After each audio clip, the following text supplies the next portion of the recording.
গুরুত্বপূর্ণ update ৪৭তম BCS এর preliminary শুক্রবার থাকছে যেসব নির্দেশনা, এটি আশা করছি আপনাদের সকলের জন্য খুবই গুরুত্বপূর্ণ। ৪৭তম বিসিএস এর প্রিলিমিনারি শুক্রবার থাকছে যে সকল নির্দেশনা মঙ্গলবার ১৬ সেপ্টেম্বর ২০২৫ তারিখে প্রকাশিত।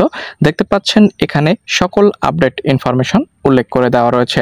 ৪৭তম বিসিএস পরীক্ষার প্রিলিমিনারি এমসিকিউ পরীক্ষা আগামী ১৯ সেপ্টেম্বর শুক্রবার অনুষ্ঠিত হবে, অর্থাৎ আগামীকালকে সকাল ১০টা থেকে দুপুর ১২টা পর্যন্ত একযোগে দেশের ৮টি বিভাগীয় শহর যেমন ঢাকা, রাজশাহী, চট্টগ্রাম, খুলনা, বরিশাল, সিলেট, রংপুর ও ময়মনসিংহ মোট ২০০ দেখতে পাচ্ছেন আপনারা এখানে ৫৬টি শিক্ষা প্রতিষ্ঠানে এই পরীক্ষা অনুষ্ঠিত হতে যাচ্ছে। বাংলাদেশ সরকারি কর্ম কমিশন বিপিএসসি সোমবার ১৬ সেপ্টেম্বর এক বিজ্ঞপ্তির মাধ্যমে এ তথ্য জানিয়েছে। বিজ্ঞপ্তিতে আরও জানানো হয়, পরীক্ষার্থীদের অবশ্যই সকাল ৯টা ৩০ মিনিটের মধ্যে পরীক্ষা কেন্দ্রে প্রবেশ করতে হবে। নির্ধারিত সময়ের পর কোনো পরীক্ষার্থী কেন্দ্রে ঢুকতে পারবে না।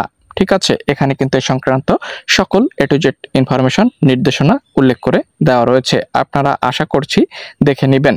তো আপনাদের জন্য এটি হচ্ছে সবথেকে বড় গুড নিউজ যে ৪৭তম বিসিএস এর প্রিলিমিনারি শুক্রবার থাকছে বেশ কিছু নির্দেশনা, অর্থাৎ আগামীকালকেই কিন্তু আপনাদের এই পরীক্ষাটি অনুষ্ঠিত হতে যাচ্ছে যথাসময়ে, অর্থাৎ ৯:৩০টার ভিতর আপনারা পরীক্ষা কেন্দ্রে উপস্থিত থাকবেন।